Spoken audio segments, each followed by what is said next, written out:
Okay, how's that?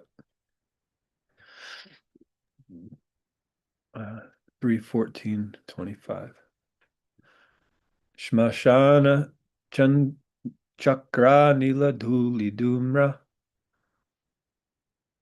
vikirna vidyota jata kalapaha bhasmavan guntamala rukmadeho tevas tribi pashyati devaraste Shmashana chakra nila dhuli dhumra vikirna vidyota jata kalapaha Asma vaguntamala rukmadeho devas tribi pashyati devaraste Shmashana chakra niladuli dhumra vikirna vidyota jata kalapa Basma vanguntamala rukmadeho devas tribi pashyati devaraste. Please chant.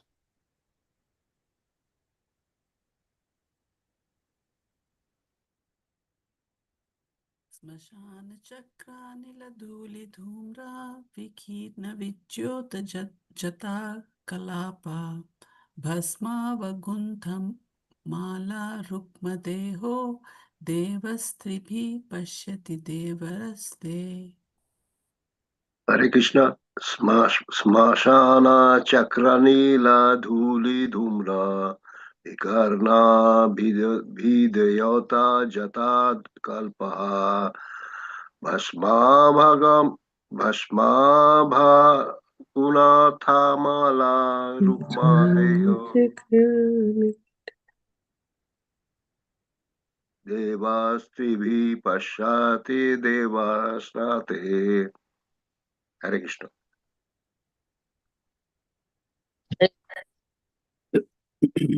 Rashta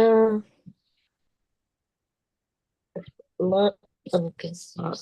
Masta chakraneva duri durma vikana vicho jata jata kalpana bhasma vagunta mala rukma deho deva tribi pashyati devaste.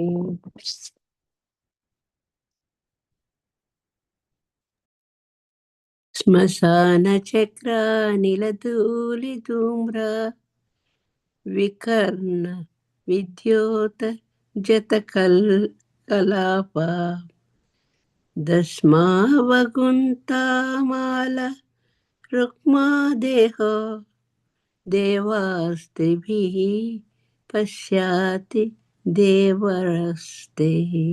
Hare Krishna.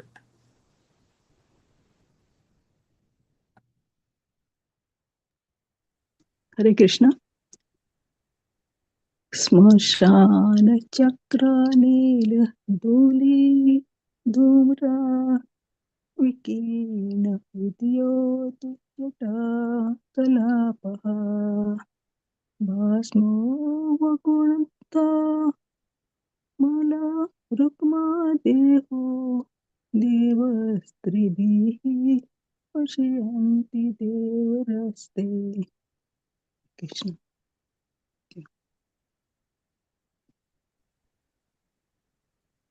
Anyone else? Shmasana, burning crematorium. Chakra anila, whirlwind. Dhuli, dust. Dhumra, smoky. Vikirna, Vikirna vidyota, thus smeared over beauty. Jata kalapaha, bunches of matted hair. Bhasma, ashes. Avagunta, covered by. Amala, stainless. Rukma, reddish. Dehaha, body. Devaha, Dehaha, body. Devaha, the demigod. Tribihi, with 3 eyes. Pashyati, sees. Devaraha, younger brother of the husband. Te, your. Translation by Abhaycharan Aravinda Bhaktivedanta Swami Prabhupada. Lord Shiva's body is reddish, and he is unstained, but he is covered with ashes. His hair is dusty from the whirlwind dust of the burning crematorium. He is the younger brother of your husband, and he sees with his 3 eyes. Purport. Lord Shiva is not an ordinary living entity, nor is he in the category of Vishnu, or the Supreme Personality of Godhead. He is far more powerful than any living entity, up to the standard of Brahma, yet he is not on an equal level with Vishnu. Since he is almost like Lord Vishnu, Shiva can see past, present, and future. One of his eyes is like the sun, another is like the moon, and his third eye, which is between his eyebrows, is like fire. He can generate fire from his middle eye, and he is able to vanquish any powerful living entity, including Brahma. Yet he does not live pompously in a nice house, and so on. Nor does he possess any material properties, although he is the master of the material world. He lives mostly in the crematorium, where dead bodies are burnt, and the whirlwind dust of the crematorium is his bodily dress. He is unstained by material contamination. Kashyapa took him as his younger brother because the youngest sister of Diti, Kashyapa's wife, was married to Lord Shiva. The husband of one's sister is considered one's brother. By that social relationship, Lord Shiva happened to be the younger brother of Kashyap. Kashyap warned his wife that because Lord Shiva would see their sex indulgence, the time was not appropriate. Diti may argue that they would enjoy sex life in a private place, but Kashyap reminded her that Lord Shiva has 3 eyes, called the sun, moon, and fire, and one cannot escape his vigilance any more than one can escape Vishnu. Although seen by the police, a criminal is sometimes not immediately punished. The police wait for the proper time to apprehend him. The forbidden time for sexual intercourse would be noticed by Lord Shiva, and Diti would meet with proper punishment by giving birth to a child of ghostly character or a godless impersonalist. Kashyapa foresaw this, and thus he warned his wife Diti. Translation again. Lord Shiva's body is reddish, and he is unstained, but he is covered with ashes. His hair is dusty from the whirlwind dust of the burning crematorium. He is the younger brother of your husband, and he sees with his 3 eyes.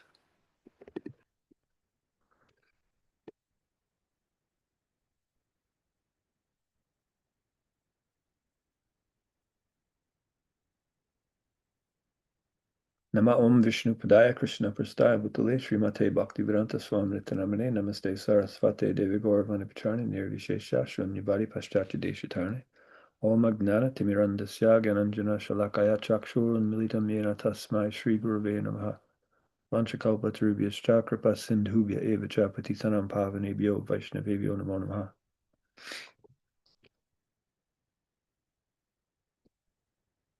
Hare Krishna. So today's verse describes some of the unique qualities that Lord Shiva possesses, how he has a special, one-of-a-kind position, right? So he's not a jiva, meaning he's not part of Lord Krishna's marginal potency. He's not like one of us. But he's also not quite equal to Lord Vishnu. But he is almost on the level of Lord Vishnu. It's a very special tattva, Lord Shiva. He's very unique. He remains in the material realm as his service, but is completely unaffected by material nature at all times. Right? So Brahma, for example, I think most of the time, uh, I don't know if it's most of the time or some of the time. From what I understand, it's most of the time. Lord Brahma, the position of Lord Brahma is filled by a jiva, a very highly qualified jiva. Whenever there is not a highly qualified jiva to take the position of Brahma, then Lord Vishnu takes that position personally. Also, Indra, the position of Indra, usually a jiva, but whenever there's not a qualified individual, uh, Lord Vishnu takes up that post so that things run smoothly. But Lord Shiva, not a post like Brahma, Indra, etc. Shiva, Sad Shiva is a personality who is always uh, overseeing things, and of course, it's then his service to at the end uh, to devastate everything so everything can be properly made again and situated nicely.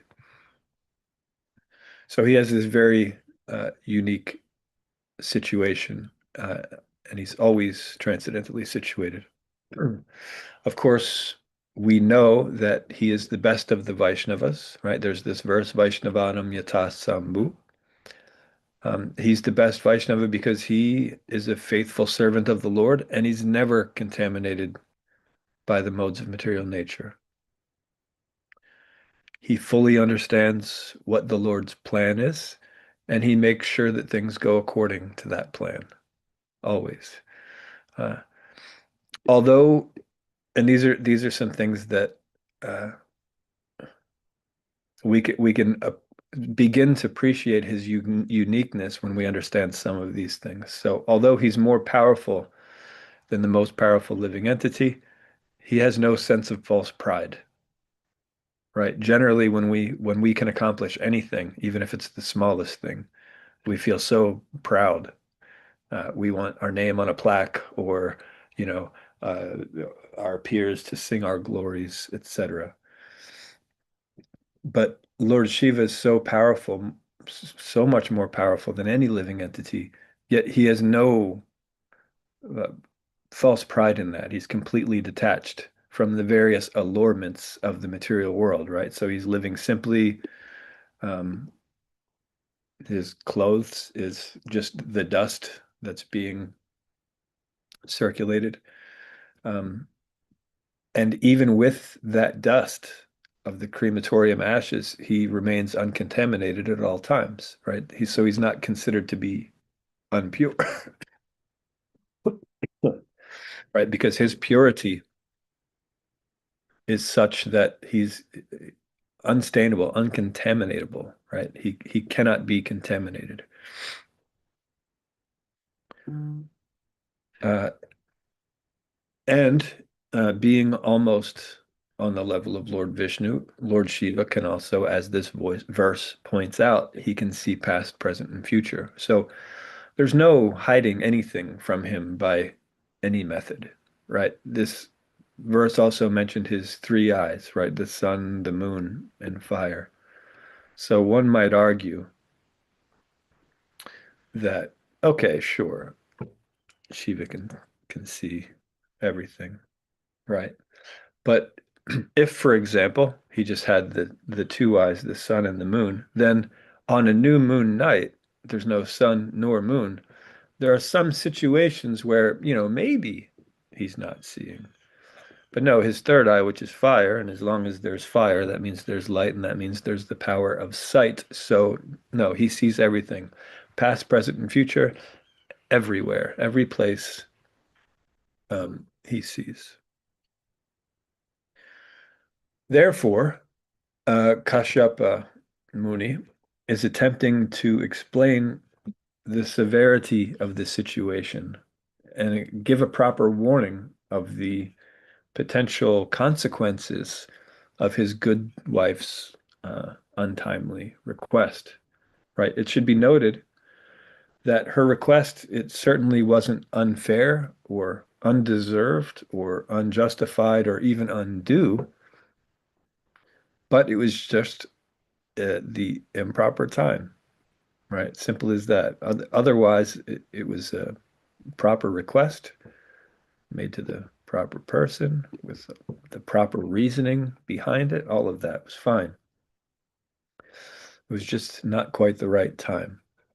So Kashyapa, he's been trying to reason with her in the gentlest way possible, right? He doesn't want to hurt his wife's feelings or make her think that her request is far-fetched in any way or again unfair, undeserved, all that. So he's been very politely sort of delaying the matter, right? So first he's assuring her that yes, yes, your needs will surely be met by him, and that it's his great fortune to have her as a wife. How much benefit that he is getting just from having her as a wife, so much so that uh, his great fortune is so much that he feels incapable of ever being able to repay the debt that he has to her because of her great qualities. And he asks her kindly to just wait for an appropriate time, right? And he gives legitimate reasons for that, right? It's not just that, no, no, no, yes, of course, I want all of that too, but just, not right now. But he's explaining why not right now, right? Why it is for the benefit of everyone to just wait, right? Not just to them and their potential child, but to society in general. Best to best to wait. Right. But he also understands the nature of his wife and her strong desire to start her family. And at the same time, he's trying to remind her that every activity has an auspicious time and place in order to have a favorable result. Right. And if an inauspicious time and or place is chosen, then the results will no doubt be unfavorable. Right. It's not that it will possibly be unfavorable. Right. It's not a chance. There's no calculated risk involved. This is a certainty, right? So this is what he's trying to convey to his wife. And again, there's no way to hide from the inevitable results of engaging in this activity at an inauspicious times, right? There's no loopholes, there's no mulligans. This is a certainty, right? This is an established fact. And so I think today we're going to focus mainly on talking about that aspect, right? Because each of us, we have strong desires to do something or another, right? And it's a very unique thing for each of us. There will be similarities in our desires from person to person, but once you really get down to it, there's very subtle differences of what our conditioning has led us to become attracted to, what strong desires we have in various different realms of our life. So we can relate. We can relate to this, right? We can relate to having a strong desire and it feeling very legitimate to us and deserved, and wanting to fulfill that desire, but at the same time, knowing that there are certain times and places to engage in these particular things, circumstances also.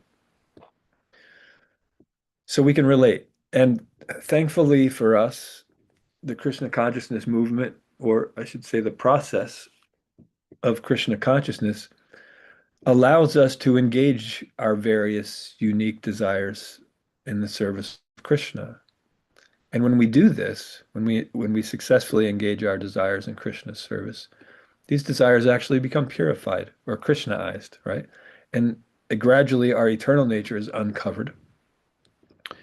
And as that's uncovered, we return to our eternal, fully cognizant, blissful state of being in constant loving service to Sri Hari, right? So we're fortunate to have a process where the things that are currently our weaknesses can be done in such a way under expert guidance of the process and of the spiritual master who teaches us the process and of the sadhus who by their life example shows us how the process can actually work.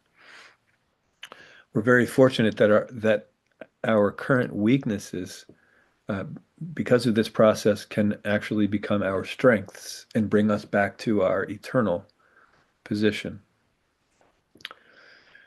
But in order to properly engage these various unique desires and purify ourselves, we need to learn the proper way to regulate them. All right, according to the Shastras, with the expert guidance of the Guru and the Sadhus. And of course, this is a gradual process to understand what these guidelines are. Uh, Generally, the since there are various states of attachment, um, we're very attached to certain things. Uh, we can't be presented with all of the regulations all at once because it'll be too much. It'll be overwhelming.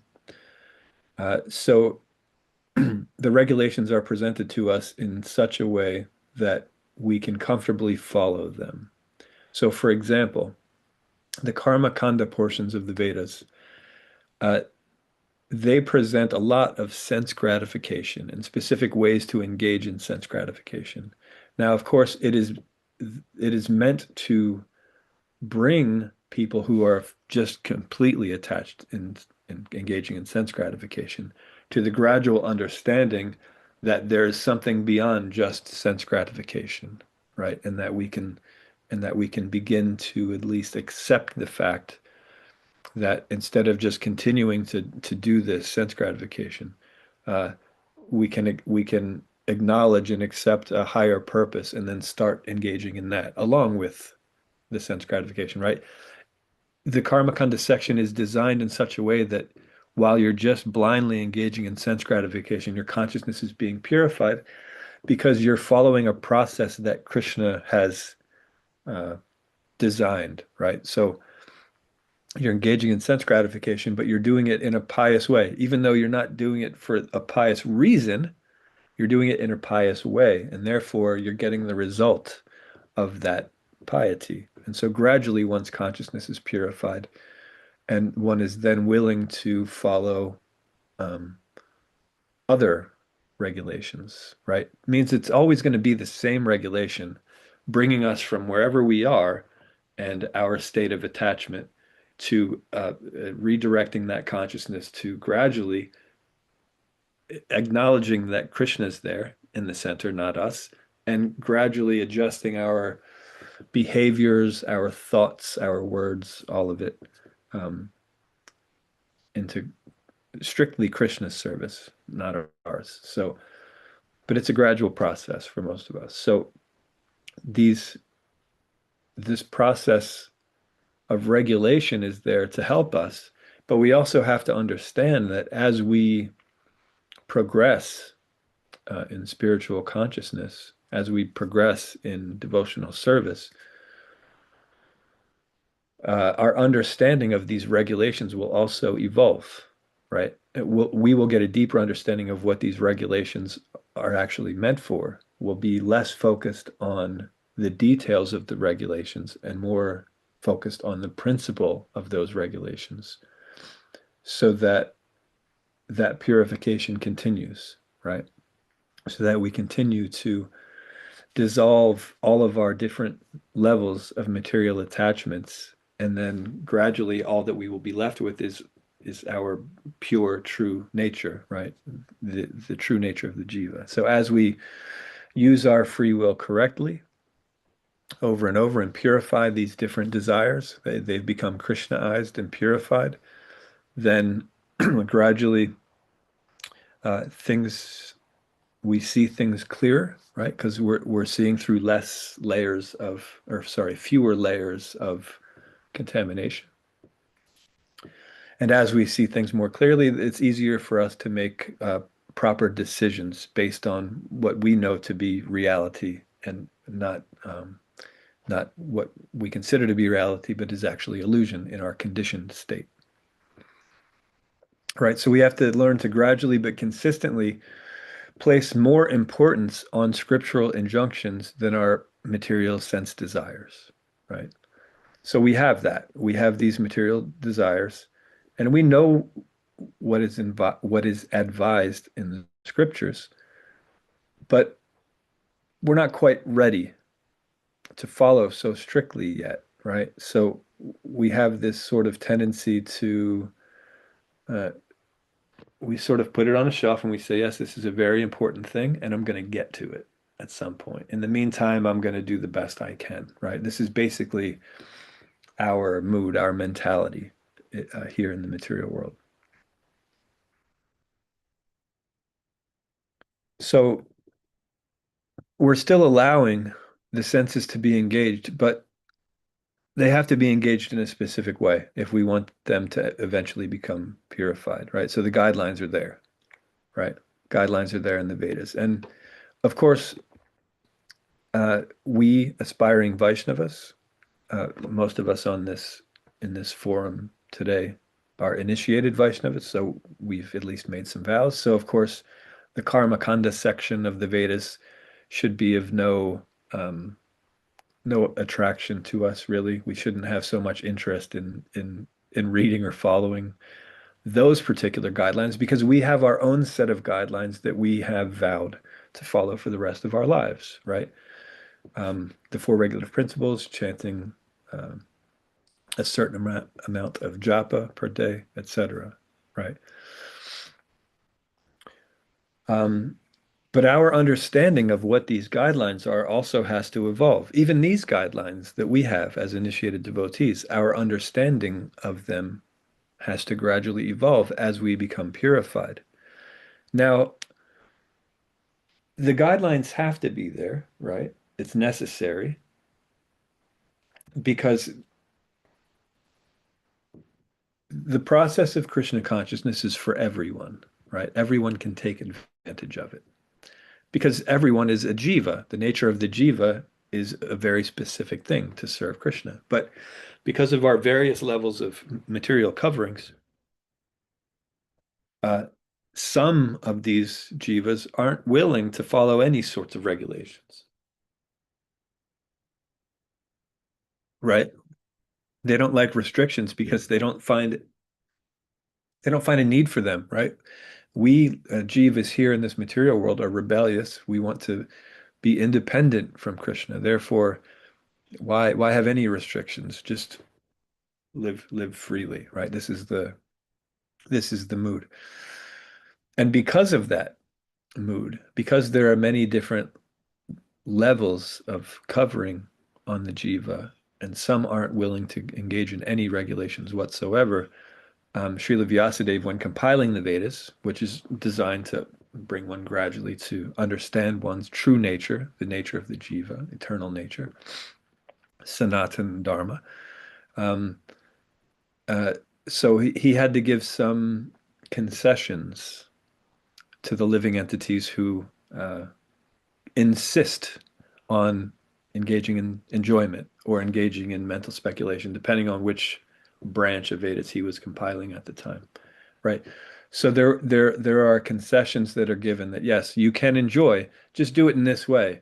And at first it's presented that you do it in this way and you'll get better enjoyment, right? So of course the material enjoyers are going to say, oh yeah, if this is the best way to enjoy, then yeah, I'm going to do that. Little do they know, gradually their consciousness is becoming purified, and they're then gradually, eventually, uh, willing to understand that, okay, there may be a higher power than me, um, and that may be worth pursuing, right? The understanding of who that higher power is, what my actual position is, and how I should behave in that relationship, right? So the concessions have to be there throughout the Vedas. But we know through many sources that sometimes this can be quite confusing, right? In Bhagavad Gita, it talks about the flowery language of the Vedas and how it can be distracting to the actual process. Of course, the Vedas is designed to bring us to God consciousness, but because these concessions are there, sometimes we become more enamored with those details and we pay less attention to the principles of bhakti. And so we also have this interaction between Srila Vyasadeva and his spiritual master Narad Muni. When Srila Vyasadeva was feeling despondent after having compiled uh, the Vedic literature, he was feeling as if his job wasn't done yet. He wasn't fully satisfied. And Narada Muni, he glorified his work. He said, no, well, you're bringing people from all these different levels to gradually engage in Krishna consciousness. So you did a good job. But um, most people are they're going to take those concessions and they're going to ignore the rules, the principles. They're going to just enjoy without trying, without taking seriously the part where the spiritual advancement is being made. So therefore, you need to write one more Purana. So he wrote so many other Puranas. Now you write one more, and it just has to be spotless, right? It has to be completely focused on service to Krishna. So there's no doubt that this is the ultimate goal and there's nothing else, right? So no distractions, uh, no further concessions, just completely focused. So those that want to actually engage in Krishna service, they'll know how to do that without being potentially distracted by these things, right? So therefore, Srimad Bhagavatam, the Bhagavat Purana, was compiled, which focuses exclusively on bhakti, right? So, although we know that the guidelines have to be there, we have to be careful with our understanding of the guidelines because if we're not, we're going to be distracted, right? It's not that the guidelines shouldn't have existed, because if they didn't, then we would have never been able to take proper advantage of them because it just would have been too much, right? So thankfully they're there, but we just have to know how to use them properly, right? And this is what's known as the stepping stone principle, right? So if we're situated in one place and we want to get to another place, but there's all sorts of impediments, right? There's a river there. And so if there are these stones which sit above the river, we can use those to get to the other side, to where we want to go, right? So the two things important to know about stepping stones is that if we want to move in that direction, the stepping stone is quite important, right? Because it's getting us closer to where we want to go. So it has value. The other thing that we have to understand about a stepping stone is if we actually truly want to get to our goal, which is further, we have to eventually at some point leave that stepping stone, right? So although it has value to the extent that it's bringing us closer to our goal. If we assign it more value than that, then we'll never get to our goal because we'll just stay on that stepping stone, right? But if we don't assign it enough value, if we say that, well, eventually I have to give that up anyways, so why bother? We still remain back here. We're no closer to our goal. So we have to give it enough value that we're utilizing it to get closer, but we can't give it too much value where we're not willing to then move to the next step. This is how we have to understand and assign value to these stepping stones or to these the details of the regulations, right? We have to understand that following this particular version of this regulation or my understanding of the regulation will bring me to a higher stage. And then I have to understand that actually the principle is a much deeper understanding, and therefore I can take it further, right? So we have to constantly be um, evolving our understanding of what these regulations are, what they're actually meant for, uh, so that we can continue to purify our consciousness and make spiritual advancement on this path. Right? So the guidelines are there. And sometimes it's difficult to follow these guidelines, right? Because we have strong desires, right, that go against what these guidelines are. And sometimes it's even difficult to understand what the guidelines are, let alone follow them properly, right? Sometimes there's various presentations of them and we're kind of confused and we think we find some loopholes or we think that okay, that's the principle, but it's maybe not realistic at this point, so don't worry about it. There's these different things that we come up with to either not follow the regulation or to follow it in just a sneaky sort of way where we're not actually following it, right? And we see that with this pastime where DT's trying to sort of make these excuses. But if you know if we're in a secluded place, then it's okay. Who's going to know, right? So we do this also. Our mind does this. Like we know that that's the regulation, but still, the desire is strong. The reason for the desire, it's legitimate. So just you know, let's let's sort of try to bend that rule, right? We try to do this. Um, but if we truly want to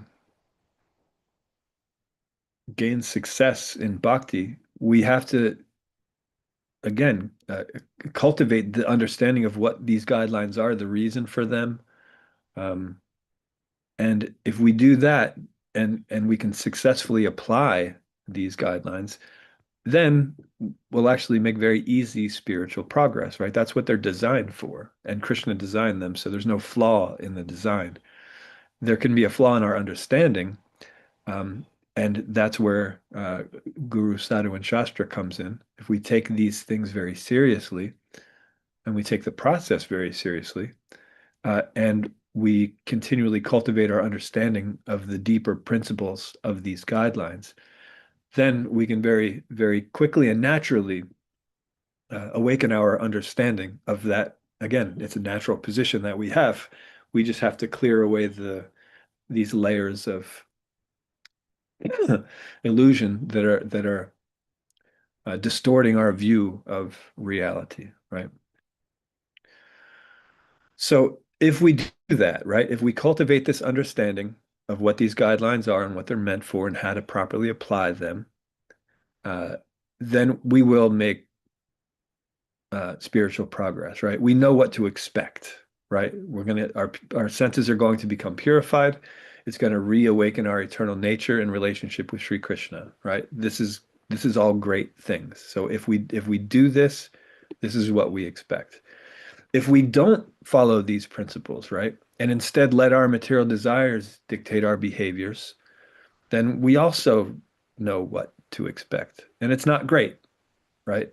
It means we're going to continue. We let our material desires dictate our behaviors. It means we stay here in the material world, birth after birth.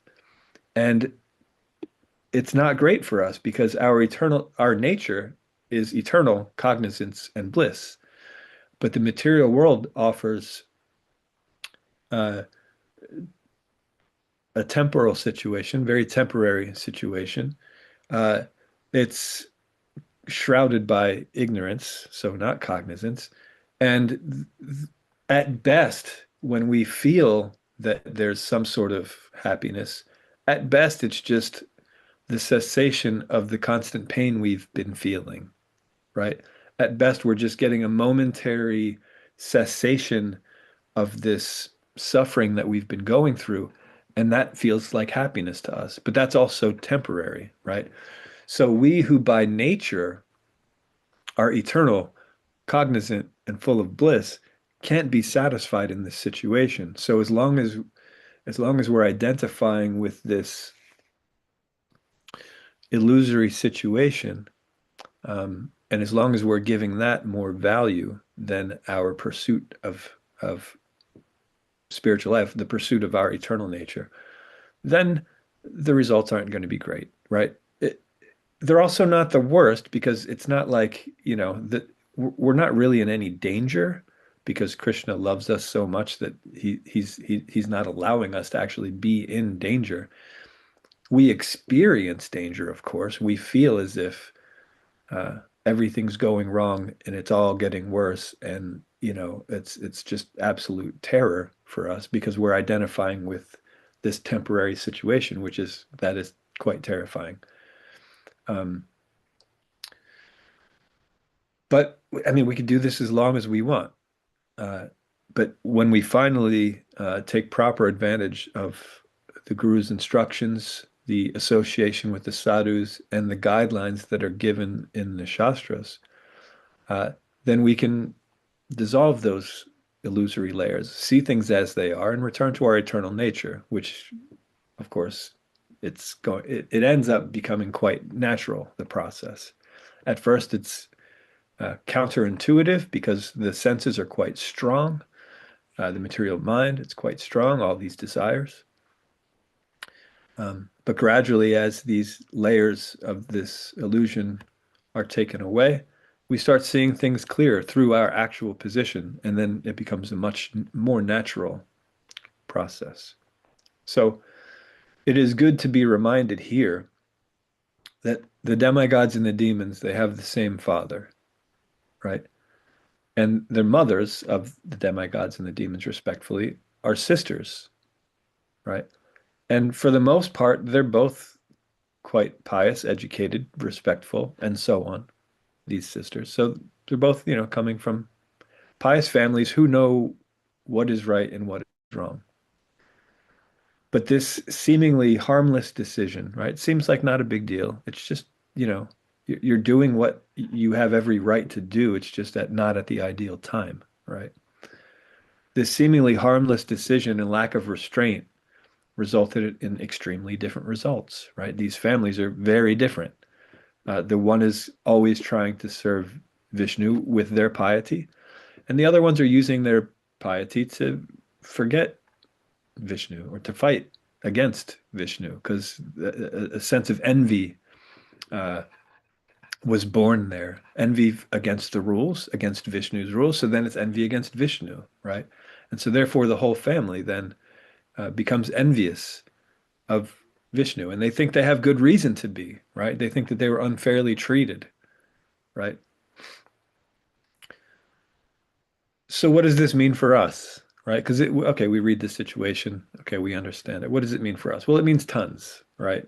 Far more than we can possibly fathom, right? We have been blessed to have this valuable opportunity to fairly easily counteract our rebellious decision to be independent from the Supreme Lord, right? Uh, because we come in contact with Srila Prabhupada's presentation of this eternal philosophy, we have the opportunity to end our perpetual suffering in this material world and return to our naturally blissful state in the loving service of Sri Krishna. All right, this has come to us in the form of the process of Vaidhi Sadhana Bhakti, this regulatory process presented by our Srila Prabhupada, as carefully passed down from the previous acharyas. So we can take this process seriously or we can take it lightly. And that's always going to be our choice. Every moment we make this choice, how seriously we take this process, right? And how often we're also trying to sort of find loopholes or easy ways out, or things like this. But again, it's always our choice. We always have free will. At every moment, we can decide which is more important to us, our pursuit of material enjoyment or our cultivation of spiritual understanding, right? But of course, we know, at least in theory, it's in our best interest to take this process seriously, right? To cultivate a clearer understanding of what this process is so that we can know how to apply it properly and more naturally. Even a seemingly subtle change of a small detail can produce an extraordinarily huge difference in the desired result, right? And we see that with this pastime, right? A seemingly small change of a detail, not a big deal. No, it's a huge deal, right? So we should always, to the best of our understanding, strive to faithfully adhere to the process, right? While simultaneously cultivating a deeper understanding of that process, right? So, of, at first, our understanding is going to be imperfect and we're going to apply it as best we can. Krishna sees that sincerity and he allows us to make some progress. When we make that progress, we should increase our understanding or have a more complete understanding of what those regulations are so that we can apply them properly, more properly, right? So instead of partially understanding and partially applying, then we get a deeper understanding and a better application, right? And as we do this successfully, then Krishna, of course, it rewards us accordingly. As we surrender unto him, he awards us accordingly. So he gives us the understanding by which we can come to him, right?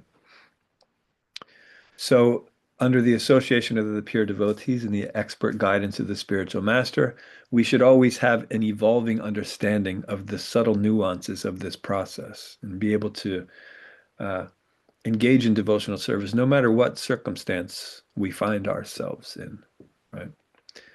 And since it's our eternal nature, again, once we start peeling away these layers of illusion by way of the purificatory process of bhakti, our advancement will steadily become easier and more natural. So at first it seems like a chore. It's difficult to give up these strong desires. But since it's our actual nature, as these layers are peeled away, then it just becomes natural because we're actually seeing things as they are. So although it may seem difficult now to try to curb our strong desires, it's worth putting in the effort to exercise restraint from time to time, as advised by the Shastras, because it's the only way to actually return to peace, satisfaction, and happiness, right? Real versions of these things, not just the temporary versions where it's like you get a taste of peace or satisfaction or happiness. We're talking actual peace, satisfaction, and everlasting happiness. But if our material desires are stronger than our desire to serve Krishna favorably and follow the guidelines that were given to him for us to meet that goal, then there will surely be troubles and obstacles on the path. And of course, we have to understand that we have no one else to blame but ourselves for those obstacles being there, because that is always our choice. We can choose to pursue our illusory material desires, or we can choose to serve Krishna. And so that's the import of this section, and that's how we can apply it to our cultivation of Krishna consciousness. Let's stop there and see if there are any questions or comments or further discussion that we can have on this matter.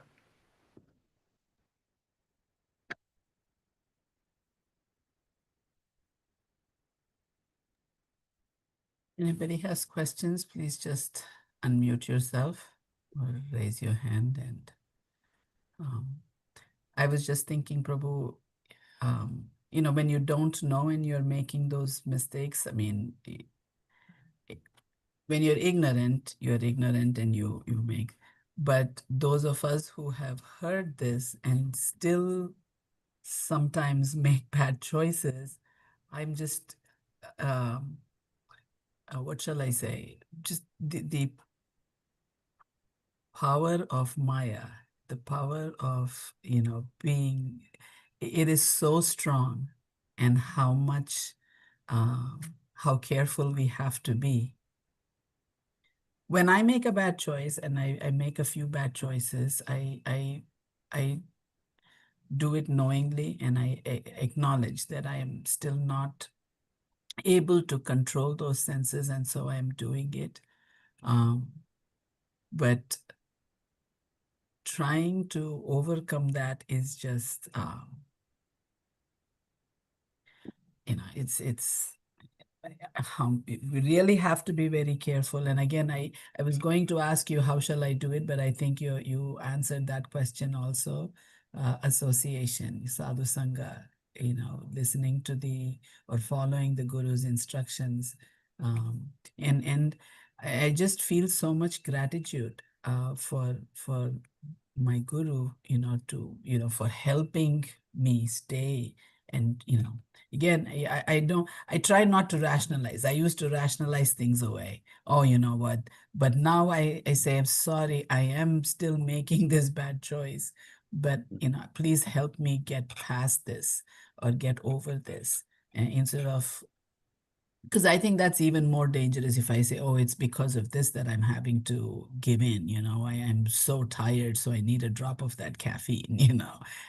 So Yes. trying to rationalize things away is, I think, dangerous. And Yes. Trying to rationalize is very dangerous.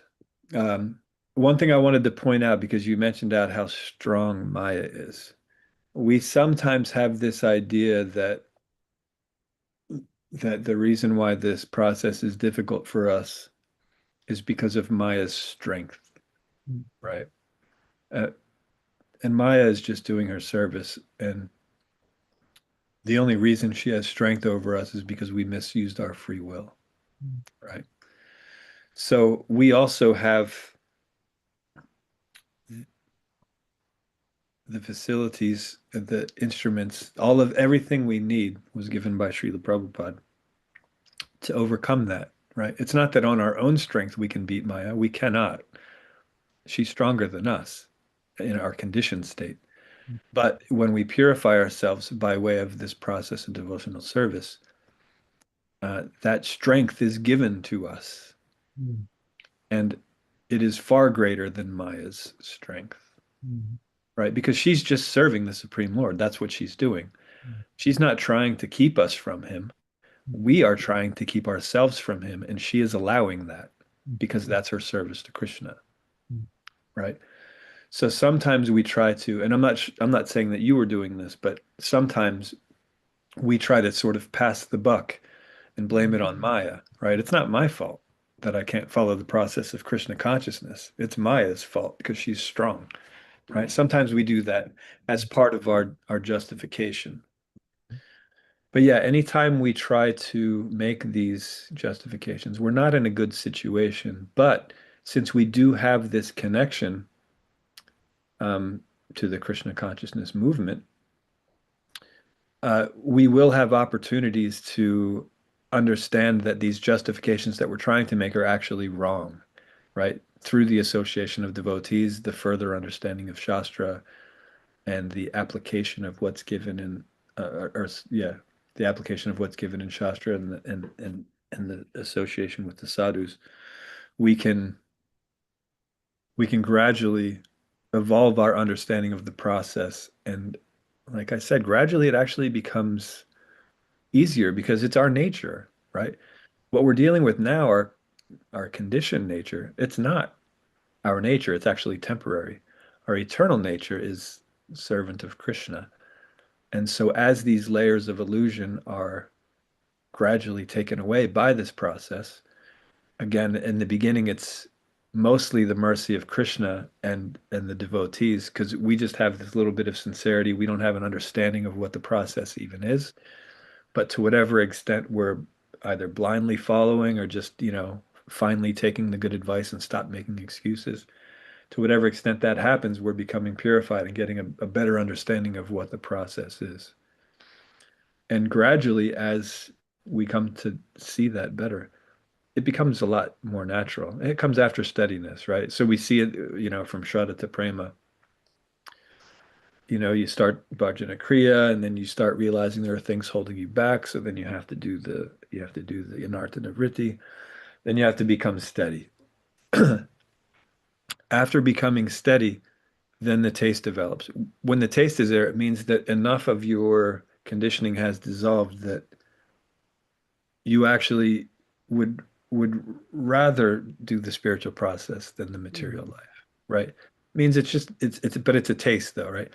Then after that evolves for a while, so rather doing that. So obviously then it's easier. Now you're making that decision more naturally, not because I know I have to do it, but because I actually want to do it. Then as that evolves, it goes from wanting to do spiritual practice to needing to do mm, spiritual practice. It's no longer just something that you want to do. It's no, I need to do this, right? And kids understand that, right? means they don't have an accurate understanding of it, but they understand the feeling, right? So sometimes they'll say, they want something. And then the parent says, no, it's no, but I need it, right? So there's a difference between wanting something and needing something. It's so much more intense, right? So then we'll actually start, needing it, right? There's an attachment. And then gradually, of course, that starts budding into the love of Godhead, right? And so that's basically after steady, that's when the process becomes easier, more natural. But it takes a bit to get there because we hear what we know what the regulations are, we hear what they are. And sometimes we try to follow just the detail of them and not the principle, and so we get distracted for a while. Like so for example, and this one I bring up a lot, but I'll also give another example. So the regulative principle of no meat, fish, or eggs, if we just take the external version of that and we become strict vegetarians, but we're not offering everything to Krishna, then as Bhagavad Gita instructs us, we're verily eating only sin. Even if we're eating vegetarian foodstuffs, if we're not offering it to Krishna, then there's a karmic reaction for that, right? So it's not that we are to become strict vegetarians, it's that we're to become Krishnatarians, which means because you can't offer those other things to Krishna, just as a side note, we become strict vegetarians, but we don't identify as vegetarians. We identify as Krishnatarians. We only eat Krishna prasad, right? So our understanding of that evolves. Now let's give this instruction. So Srila Prabhupada also said that we should um, attend the morning program every day, right? So that doesn't just mean that, okay, militarily we will get rise early and go and say these verses without understanding. No, it's that we have to understand what the principle is. It means that the first thing we should do when we get up is to cleanse ourselves, but cleanse ourselves while thinking of Krishna. And when we get dressed, we think of Krishna. When we're decorating our bodies, we're saying his name. So everything's about Krishna. Then we go and we see the deity, which is Krishna's representation to us, who gives us the opportunity to utilize some of our senses, seeing, hearing, smelling, all of these uh, aspects in honoring him and his prasad, right? So the incense is coming around, all of it. We're engaging all of our senses, and we're singing songs to the spiritual master, who, without the spiritual master's mercy, we would not have access to this purificatory process, right? So understanding the principle there that when you wake up, you don't just start doing whatever. No, you have to start by understanding what's going on. So you have to set a good foundation for what you're going to do the rest of that day, right? So understanding um, uh, our relationship with Krishna, what the importance is. So trying to engage our senses right from the get-go, all of them, in experiencing Krishna and Krishna's prasad and showing appreciation to our spiritual master and exclaiming that this is the most important thing because this is the first thing I'm going to do. This is how, pardon me, this is how I'm going to start my day, right? This is the understanding that we have to get from attending the morning program. It's not just that we've checked off the box, right? That, okay, I attended. Me personally, when I first moved into the temple, for the first, I think it was a complete year. I think I only missed the morning program twice, and it was because we were at a home program the night before, and we were actually given permission. We got back past 11 p.m. and we were given permission. You don't have to go to Mangalarti the next morning. And I felt so bad about it. Not because I was eager to see Krishna, but because I didn't have that perfect record, right? It was more about me having a perfect record Mm. than it was about actually understanding what the morning program is, right? So at first we can become very distracted by the details of a thing and not understand what the principle. But as we continue to engage in it because we know it's the right thing to do, then gradually we begin to understand these things. And then once, like I said, past steadiness, once we've become steady for a certain time, then that taste will develop, and then it'll become so much more natural um, to engage in these things. And then we'll start seeing what the principle is, and we'll understand how to engage in these things in any circumstance, right? So sometimes, for example, um, if let's say we're visiting family, so there's no temple room there, right? So what are we going to do? Some people that bring their deities, maybe they just have a Sheila and they're able to do all of that before the rest of the house wakes up, so that's good. But other times it's not as practical as that for everyone, right? Not everyone's on that level where they can travel with their deities. But they can still wake up just even if it's just a little earlier and, do this process, show appreciation to the spiritual master, pray for the strength that one can, uh, be positively situated in that day where they're about to, do whatever they're going to do with their family members, right? Whether it's a reunion or a wedding or whatever the case may be. We can still understand how to start that day in a proper way so that our consciousness will be less likely to be distracted by all of the other things that are going on. Right. So gradually we get a better understanding of what these principles are designed for. But in the meantime, it's we just have to follow them because we know that it's the right thing to do because that's what our guru tells us, right? In the meantime, we do that, but we do it in such a way that every day, every moment, we're getting a better understanding of why this is actually beneficial, why it's important, and we're not trying to create loopholes of where it's, you know, actually, if I schedule more home program visits, then I don't have to go to Mangalarti as much, right? Because then it's an excused absence, right? If that's the way we're seeing it, then that means we're trying to get a way out of it, right? We're not actually trying to figure out why it's beneficial. We're trying to get a way out of it. So we have to observe our behaviors, be honest with ourselves, and constantly try to get a better understanding of what this process is so that we can actually start applying it better. And like you said, there will be situations and circumstances where we feel that we just can't do it. But if instead we say, I'm not going to do it because it's not important, and instead we say, you know what, I have these strong desires, I can't do it right now, but I do understand that sometime in the future I'm going to have to get my stuff together and follow this because I know that it's an important thing, more important than everything else in my life. So if we go about it with that attitude, even if we're not in a position to be able to follow even our understanding of what the process is, right? Which is still incomplete, by the way. But even if we understand that, if at least we have this mood that, okay, I can't do it now, I'm not doing it, but I know I should. And eventually at some point, I'm going to make the decision to do it more often than to not do it, right? That has to be our attitude toward it, not to dismiss it or to think that it's not necessary or not important. It's the no, it's absolutely important because it's coming from disciplic succession. Uh, I know it actually works. I'm not ready to follow it to that level yet, but I know that gradually I have to become ready to do that. And so little by little, I'll start making the decisions to do it more often than not, if that makes sense. Yes, it does, Prabhu. Okay, anything else?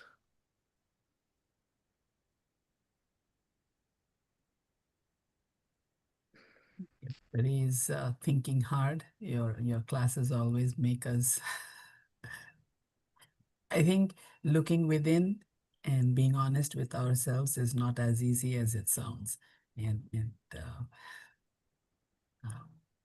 No, it's not easy, but it's necessary.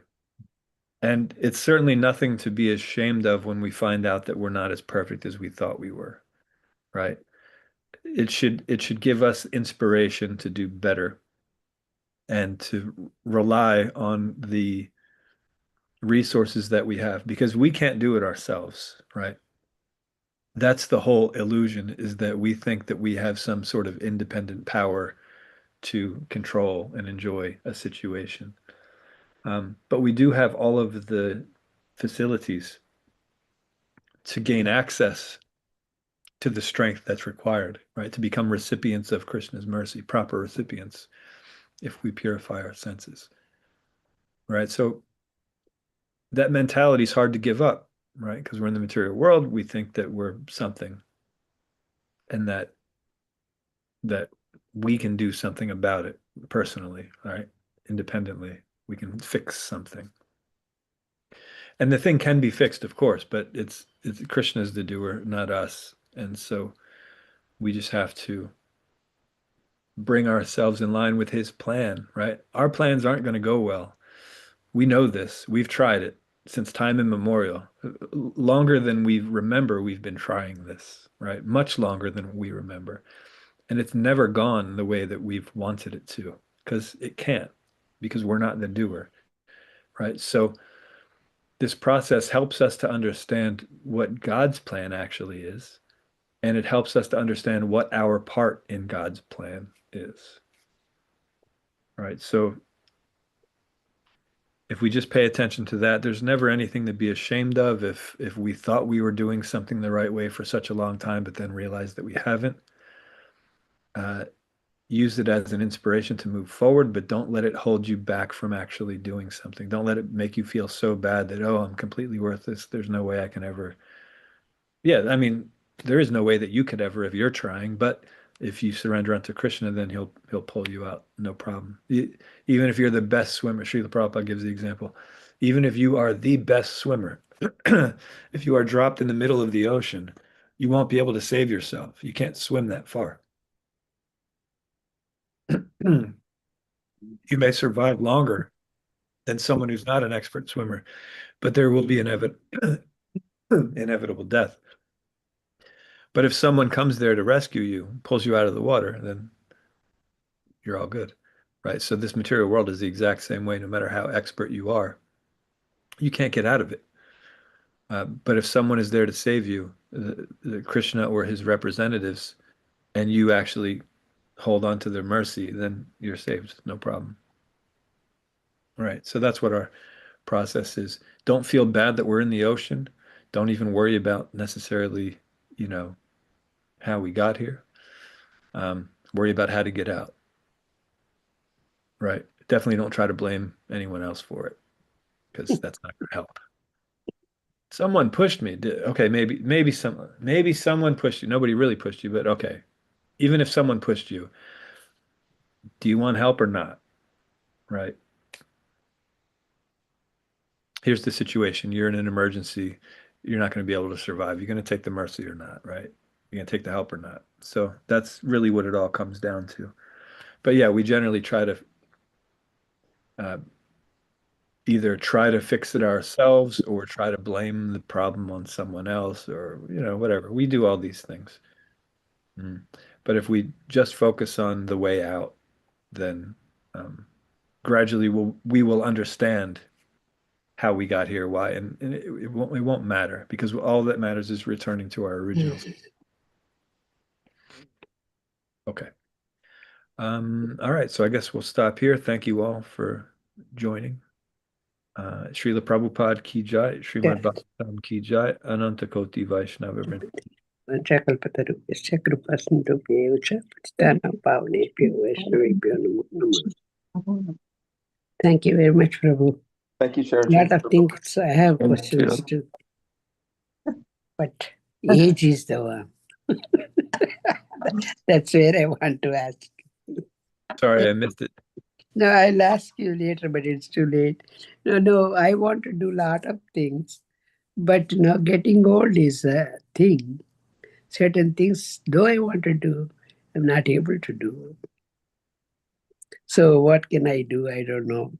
Sometimes and I'm starting to understand this because I have these back problems, but sometimes that's actually helpful. Losing the ability to do certain things that we used to be able to do is actually helpful because we have to depend on Krishna, right? Yeah. When we're able to do these things easily, we still have this illusion that we're the doers. Like there's something that comes up, no problem, I'll just do this, right? And then you fix these situations. And we think that we're the doers because we're reliant on basically our conditioning.